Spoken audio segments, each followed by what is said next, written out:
우리는 지금 사순절 기간을 보내면서 기도라는 설교 시리즈로 계속해서 말씀을 나누고 있습니다. 그래서 첫 번째 주에는 왜 기도해야 합니까에 대해서 말씀을 드렸고, 두 번째 주에는 기도와 하나님의 뜻이라는 제목으로 말씀을 드렸습니다. 그리고 세 번째 주에는 기도와 금식에 대해서 말씀을 나누었고요. 지난 주에는 기도와 끈기라는 제목으로 말씀을 드렸습니다.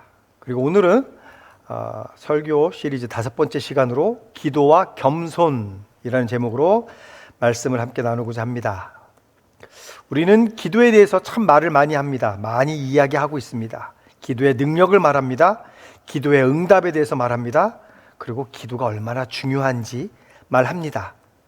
이런 사실들을 우리는 너무나 잘 알기 때문에 그래서 우리는 주님께 기도합니다.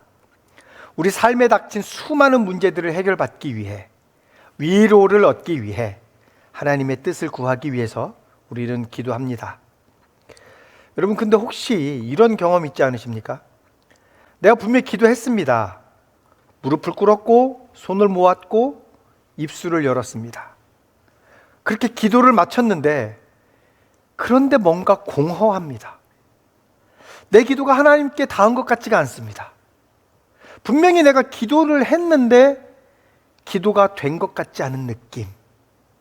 그럴 때 가끔씩 있지 않습니까? 왜 그럴까요? 왜? 예수님은 우리에게 단지 기도를 해야 한다라는 것만 말씀하지 않으셨습니다. 예수님은 기도의 내용보다 더 중요한 기도의 태도에 대해서 말씀을 하고 계십니다. 그 핵심이 바로 겸손이다라는 거예요. 겸손. 사실 참된 기도는요, 내가 어떻게 말하느냐의 문제가 아닙니다. 내가 무엇을 구하느냐의 문제가 아닙니다. 어떻게 기도하는지 형식의 문제도 아닙니다. 또는 내가 얼마나 시간을 오래 들였느냐의 문제도 아닙니다. 기도는 하나님 앞에서 내가 누구인지를 겸손하게 인정하는 시간입니다. 우리가 하나님께 기도하다 보면 나의 마음, 내가 평소에 갖고 있던 어떤 솔직한 생각들이 드러날 때가 있습니다. 평소에는요, 남에게 내가 그것을 감출 수 있어요. 안 그런 것처럼 보일 수 있어요. 그런데 기도의 자리에서는 우리가 그것들을 감출 수가 없습니다. 사람들 앞에서는 내가 신앙이 좋은 것처럼 보일 수 있습니다. 그렇게 포장하고 내가 보여줄 수 있습니다. 그러나 내가 하나님 앞에 홀로 서면 내 마음의 진짜 상태가 드러나는 거예요. 내가 하나님을 의지하던 사람인지 아니면 여전히 나 자신을 의지하는 사람인지 여실히 드러납니다. 하나님 앞에 서면. 내가 하나님의 자비를 붙드는 사람인지 아니면 내 의의를 여전히 붙잡고 있는 사람인지 다 드러납니다. 기도하다 보면. 예수님은 누가복음 18장에 바리새인과 세리에 관한 비유를 통해서 참된 기도는 기도의 내용이 아니라 기도하는 사람의 자세에 달려있다라고 말씀하셨습니다. 누가복음 18장 10절입니다. 두 사람이 기도하러 성전에 올라갔다. 한 사람은 바리새파 사람이고 다른 한 사람은 세리였다. 보세요. 두 사람 다 성전에 올라갔습니다. 두 사람 다 기도했습니다. 두 사람 다 하나님을 부르고 있습니다. 겉으로 보기에는 둘 다 기도하는 사람입니다. 그러나 예수님의 평가는 완전히 달랐습니다. 한 사람은 의롭다 하심을 받지 못했고 또 다른 한 사람은 의롭다 하심을 받고 집으로 돌아갔습니다. 자, 그럼 이 차이는 어디에서 나온 것입니까? 기도의 길이 때문이 아니었습니다. 또는 기도의 유창함 때문도 아니었습니다. 종교적인 경력 때문도 아니었습니다. 차이는 단 하나였어요. 내가 하나님 앞에서 나를 높였느냐 아니면 하나님 앞에서 나를 낮추었느냐, 그 차이였습니다. 그래서 누가복음 18장 9절에서요, 예수님이 이 비유를 말씀하신 그 배경에 대해서 이렇게 분명히 설명해 주셨습니다. 스스로 의롭다고 확신하고 남을 멸시하는 몇몇 사람에게 예수께서는 이 비유를 말씀하셨다. 그러니까 예수님은요, 단지 이 두 종류의 사람을 비교하려고 이 비유의 말씀을 하신 것이 아니다라는 거예요. 스스로 의롭다고 믿는 사람들, 신앙생활에 자신 있는 사람들, 내가 하나님을 위해 살고 있다고 생각하는 사람들에게 이 불편한 비유를 지금 말씀하셨다는 겁니다. 어쩌면 이 말씀이 우리를 향한 말씀일 수 있다라는 거예요. 왜냐하면 우리는 너무나 쉽게 바리새인의 자리에 설 수 있기 때문에 그래요. 기도하고 있으면서도 사실은 하나님보다 내 자신을 더 붙들고 있을 수도 있기 때문에 그렇다는 겁니다. 그래서 오늘은 이 바리새인과 세리가 하나님께 어떻게 기도했는지에 대해서 제가 좀 대조적으로 설명을 해드리면서 하나님이 들으시기 원하시는, 하나님이 받기 원하시는 참된 기도가 무엇인지에 대해서 여러분들에게 좀 말씀을 드리도록 하겠습니다. 그래서 첫 번째, 바리새인의 기도는 자기 의로 가득 찬 교만한 기도입니다. 바리새인은요, 자기 의로 가득 차서 하나님 앞에 기도를 했는데 교만한 자세로 하나님 앞에 기도를 했어요. 근데 여러분, 우리가요, 바리새인 하면 성경을 통해서 너무 많이 들었잖아요. 그러다 보니까 바리새인을 단순히 나쁜 사람이라고만 생각을 합니다. 근데요, 사실 바리새인은요, 그 당시 이스라엘 사회에서 가장 존경받는 종교 지도자였습니다. 바리새인이라는 그 이름 자체가요, 구별된 자라는 뜻이거든요. 그래서 그들은 일반 사람들과 달리 철저하게 율법을 지켰고요, 여러분도 잘 알다시피 절대로 빼먹지 않고 11조를 드렸고요, 일주일에 2번씩 금식을 했습니다. 한마디로 말해서 그 당시 사회에서 바리새인은요, 모범 신앙인의 대표적인 부류였어요. 예수님은 이런 바리새인의 기도에 대해서요, 누가복음 18장 11절부터 12절에서 이렇게 비유하셨습니다. 바리새파 사람은 서서 혼잣말로 이렇게 기도하였다. 하나님, 감사합니다. 나는 남의 것을 빼앗는 자나 불의한 자나 간음하는 자와 같은 다른 사람들과 같지 않으며 더구나 이 세리와는 같지 않습니다. 나는 일에 2번씩 금식하고 내 모든 소득의 11조를 바칩니다. 언뜻 들으면 참 좋은 기도입니다. 근데 여러분, 이 기도문을 우리가 읽어보면 좀 무언가 이상하지 않습니까? 시작은요, 하나님 감사합니다 라고 시작합니다. 하나님으로부터 기도를 합니다. 그런데 그 다음부터는 온통 나입니다. 나는 이런 죄인들과 다릅니다. 나는 금식합니다. 나는 11조를 바칩니다. 여러분, 이 기도의 중심에는요, 하나님이 없습니다. 그는 하나님께 무언가를 구하지도 않았습니다. 그는요, 기도의 형식을 갖추고는 있지만 그 기도 안에는 자기 자랑을 늘어놓은 것이었습니다. 헬라어 원문을 보면요, 예수님은요, 이 바리새인이 자기 자신을 향하여 기도했다라고 이야기해요. 헬라어 원문을 보면. 즉, 하나님을 향한 기도가 아니라 자기를 향한 독백이었다라는 거예요, 이 바리새인의 기도는. 그리고 이 기도에서 결정적으로 빠진 것이 하나 있습니다. 그게 뭡니까? 죄의 고백. 그는요, 자기의 죄를 고백하지 않았어요. 하나님께 자비를 구하는 기도도 하지 않았어요. 하나님을 의지하는 기도가 빠져 있다라는 거예요. 그는 자기 행위를요, 하나님 앞에 쌓아놓고 그 위에 자신의 의를 계속 세우는 그런 기도를 하고 있다라는 거예요. 이것이 뭐냐면, 이게 자기의 의를 드러내는 교만한 기도라는 거죠. 교만한 사람들이 하는 그 기도의 정체가 이렇다라는 거예요. 여러분, 그러나 사도 바울이 이렇게 얘기했어요. 로마서 3장 20절. 그러므로 율법의 행위로는 하나님 앞에서 의롭다고 인정받을 사람이 아무도 없습니다. 율법으로는 죄를 인식할 뿐입니다. 하나님 앞에서 자신의 행위로 의를 세우려는 그 모든 기도는요, 이미 시작부터 실패한 기도다라는 거예요. 내가 오래 신앙생활을 했기 때문에, 교회에서 내가 직분을 맡고 있기 때문에, 남들보다 더 많이 봉사했기 때문에 나는 저 사람과 다르다라는 그 생각이 우리의 마음 깊은 곳에 나도 모르게 자리 잡고 있을 수도 있습니다. 여러분, 내가 그래서요, 이 예배의 자리에서, 기도의 자리에서 나 자신을 좀 돌아볼 필요가 있어요. 자기 의의를 보이는 그 기도가 무서운 이유는 뭐냐면요, 그것이 아주 종교적으로 보이기 때문에 그래요. 남들이 봤을 때 그것이 참 종교인처럼 보이기 때문에 그래요. 이 바리새인처럼. 그런데다가 여러분, 이 바리새인에게 더 심각한 것은 뭐냐면, 그가 기도하는 중에요, 옆에 있는 세리와 비교를 했다라는 점이에요. 나는 이 세리와 같지 않습니다라고 지금 말하고 있잖아요. 같은 성전에서 같은 시간에 같은 하나님께 기도하는 한 영혼을 바라보면서 그를 지금 열등한 존재로 자신의 경건을 돋보이게 하는 그런 배경으로 삼고 있다라는 거예요. 그러나 성경은요, 우리에게 분명하게 이야기합니다. 이사야 64장 6절 앞부분에서 이렇게 말했습니다.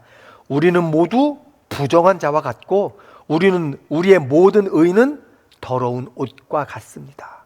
하나도 우리는 의로운 것이 없다라는 거예요. 바리새인이나 세리나 똑같다라는 거죠. 그러므로 내가 누구보다 낫다라고 생각하는 순간 우리는 이미 하나님 앞에 올바로 서 있지 못하는 것이다라는 겁니다. 반면에 세리의 기도는 어떻습니까? 세리의 기도는, 두 번째, 세리의 기도는 하나님의 자비를 구하는 겸손한 기도입니다.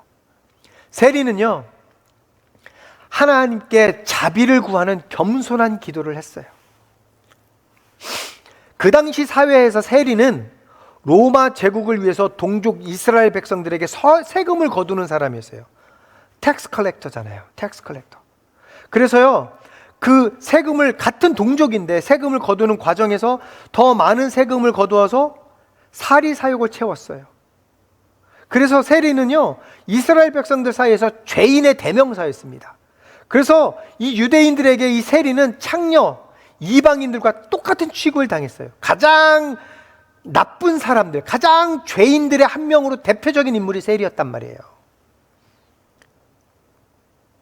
그런 세리에 대해서 예수님은요, 누가복음 18장 13절에서 이렇게 기도했다고 비유하셨습니다. 그런데 세리는 멀찍이 서서 하늘을 우러러볼 엄두도 못 내고 가슴을 치며 아 하나님, 이 죄인에게 자비를 베풀어 주십시오 하고 말하였다. 여러분, 이 기도는 아주 짧아요. 아주 짧습니다. 바리새인 기도하고는요 완전히 달라요. 길이도 다르고 다 달라요. 아주 짧아요. 그런데 이 한 절 안에 세리의 태도가요 세 가지로 묘사가 됩니다. 첫 번째는 그는 멀찍이 서서 기도했습니다. 멀찍이 서서. 무슨 말이냐면 자기가 성전 중심부에 가까이 나아갈 자격이 없다라고 여긴 거예요. 자기 스스로. 하나님 앞에서 자기가 어떠한 존재인지 자기의 위치를 아는 자다라는 거죠. 그 두 번째는요, 하늘을 우러러볼 엄두도 못 내고 했다라고 얘기했어요. 그러니까 자기가 죄인임을 자기가 스스로 알기 때문에 하나님의 얼굴을 똑바로 쳐다볼 수 없는 그 죄인됨의 부끄러움과 두려움이 그의 몸 안에 배어 있다라는 거예요. 나는 감히 하나님 앞에 얼굴을 들어서 주님을 쳐다볼 수도 없는 죄인입니다라는 거죠. 그리고 세 번째로요, 가슴을 치면서 기도했어요. 가슴을 치면서.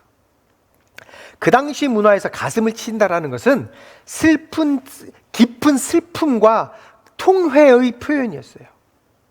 그러니까 그는 자신의 죄로 인해서 마음이 찢어지는 어떤 고통을 느끼고 있었다라는 거예요. 그리고 그의 기도는 딱 한 문장입니다. 뭐예요? 하나님, 이 죄인에게 자비를 베풀어 주십시오. 바리새인의 기도에 비하면 엄청 짧은 기도입니다. 그런데 이 짧은 기도 안에 모든 것이 다 담겨 있습니다. 그는요, 변명하지 않았습니다. 하나님, 어쩔 수 없는 상황 아닙니까? 세리로 살아가려면 어쩔 수 없이 이렇게 살아야 되는 거였습니다. 죄송합니다. 그거 아니었어요. 하나님, 저도요 나름대로 열심히 살려고 하다 보니 이렇게 된 겁니다라고 말하지 않았다라는 거예요. 다른 사람과 비교도 하지 않았어요.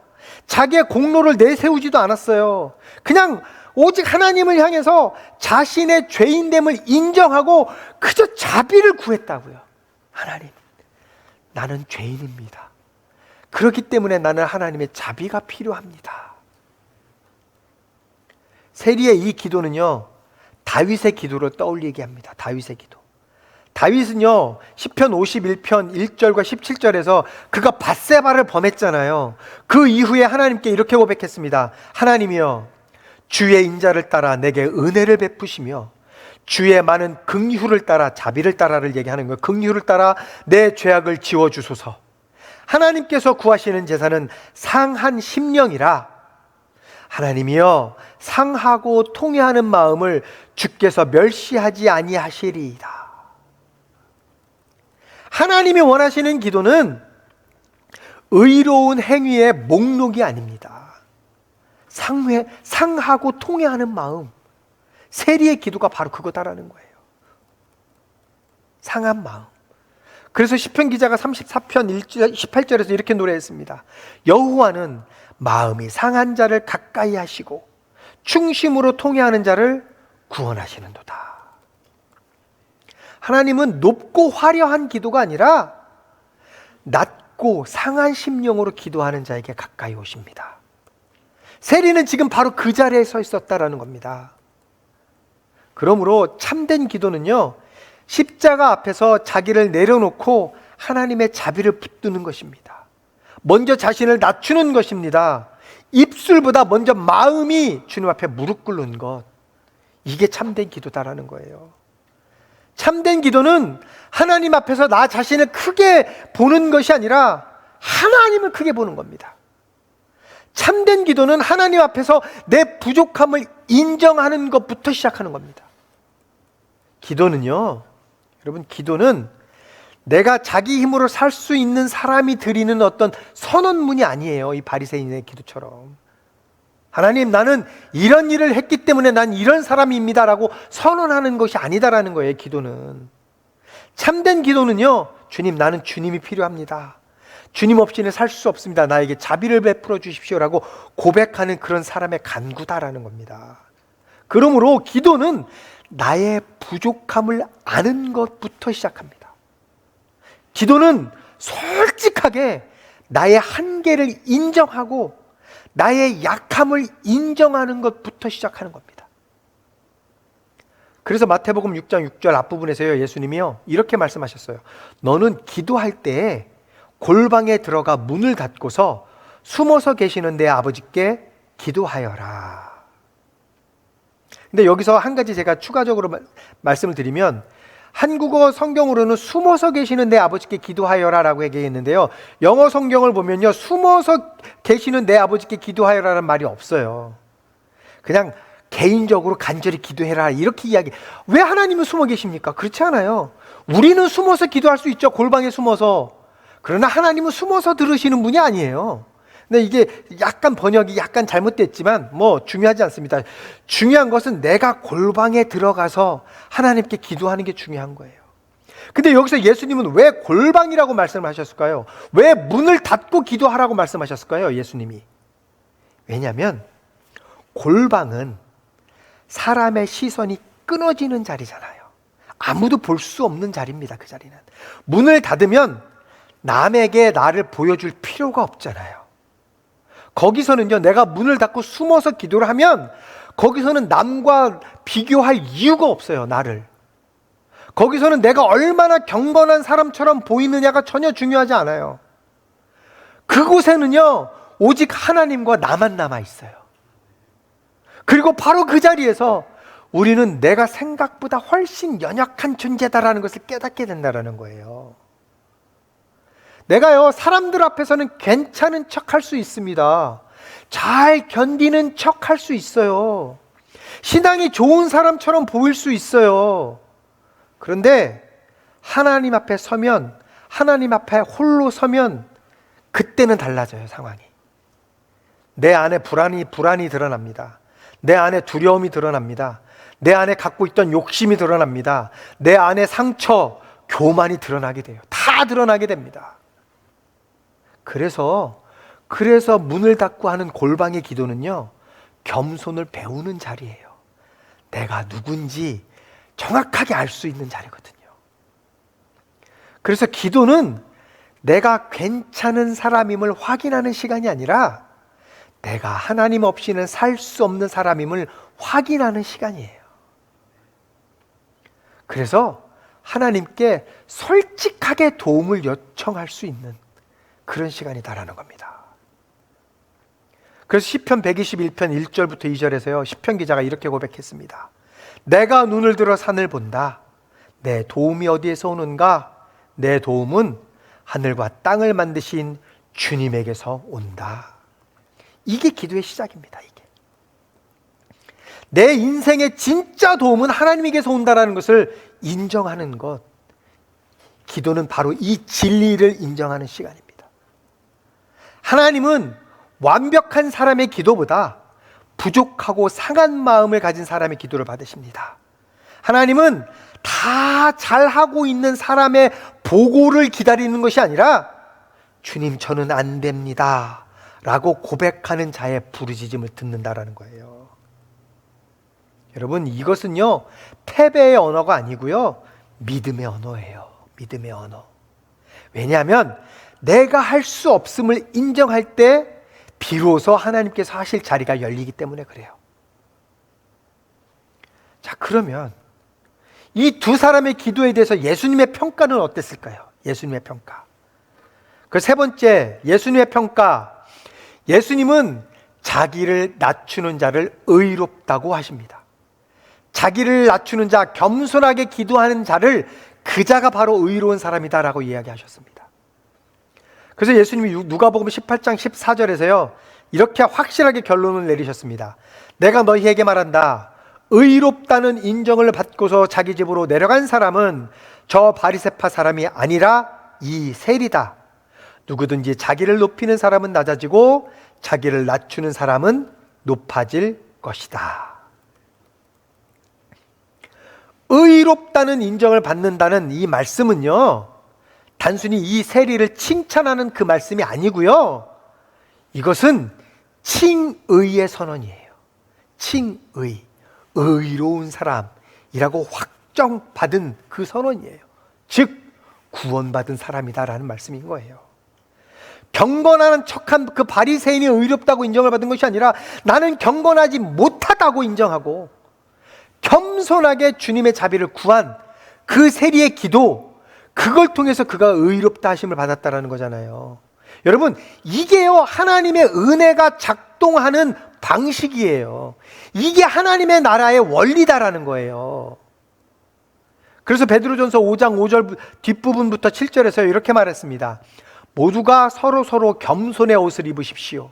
하나님께서는 교만한 자를 물리치시고 겸손한 사람에게 은혜를 베푸십니다. 그러므로 여러분은 하나님의 능력의 손 아래로 자기를 낮추십시오. 때가 되면 하나님께서 여러분을 높이실 것입니다. 여러분의 걱정을 모두 하나님께 맡기십시오. 하나님께서는 여러분을 돌보고 계십니다. 아멘. 자, 여러분 이 말씀을 잘 보세요. 이 말씀을 잘 보면 자신을 낮추는 것과 걱정을 맡기는 것이 연결되어 있어요. 왜 그렇습니까? 왜 이게 연결돼요? 교만은 내가 붙들고 내가 통제하려는 태도잖아요. 내가 할 수 있다라는. 교만은 하나님 자리에 내가 앉으려고 하는 태도잖아요. 그런데 겸손은요 맡기는 거예요. 겸손은 하나님께 내려놓는 거예요. 그래서 나는 못하니 하나님께서 하셔야 합니다라고 인정하는 거. 그래서 내가 겸손하게 기도하는 것은 내가 하나님께 나의 걱정을 맡기는 것과 연결이 되는 거예요. 왜? 내가 해결할 수 있는 게 아니거든요, 내 걱정은. 그래서요 겸손한 기도는요 주님께서 붙들어 주셔야 합니다라는 기도다라는 거예요. 그러므로 겸손한 기도는 하나님 앞에서 자신을 죄인으로 인정하는 기도입니다.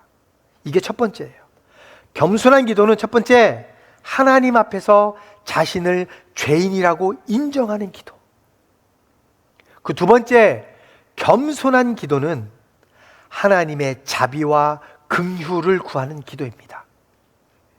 세 번째, 겸손한 기도는 자기의 능력이 아닌 하나님을 의지하는 기도입니다. 이게 겸손한 기도예요. 자, 그러면 우리의 기도는 어떻게 해야 되겠냐는 거예요. 내가 할 만큼 해보고 안 되니까 하나님 도와주세요가 아니라 처음부터 하나님, 나는 아무것도 할 수 없어요. 나는 죄인이에요. 나는 능력이 없어요. 나는 이걸 해결할 수 있는 능력이 없어요. 나는 죄인이니 하나님 나를 불쌍히 여겨주시고, 내가 기도할 때 하나님의 능력을 통해서 이 문제가 해결받기 원합니다. 오직 주님만이 이 문제를 해결할 수 있습니다라고 고백하는 기도, 하나님의 주권 되심을 인정하는 기도, 이게 겸손한 기도고, 하나님은 그 기도를 통해서 그 기도하는 자에게 가까이 다가가신다라고 말씀하셨어요. 아무것도 염려하지 말고 기도하라고 말씀하셨어요. 말씀을 정리하겠습니다. 여러분, 우리가 기도할 때 하나님 앞에 무엇을 들고 나옵니까? 나의 봉사입니까? 헌신입니까? 아니면 나의 오랜 신앙생활입니까? 아니면 나의 죄를 고백합니까? 그래서 주님의 자비를 구하며 나옵니까? 하나님은요, 지금도 세리와 같은 기도를 들으십니다. 하나님, 나를 좀 불쌍히 여겨주세요. 나는 죄인입니다. 여러분, 나를 불쌍히 여겨주십시오. 나는 죄인입니다. 이 기도는요, 아름답지 않습니다. 내세울 것도 없습니다. 화려하지도 않습니다. 그러나 하나님은 이 기도를 들으시고 의롭다라고 선언하십니다. 하나님은 우리의 기도의 자리에서, 우리의 예배의 자리에서, 매일의 삶에서 자기를 낮추는 사람이 되기를 원하십니다. 주님께 나올 때 먼저 자신을 낮추시기 바랍니다. 그리고 오직 하나님의 자비를 붙드시기 바랍니다. 하나님은 가슴을 치며 자비를 구하는 자를 외면하지 않으십니다.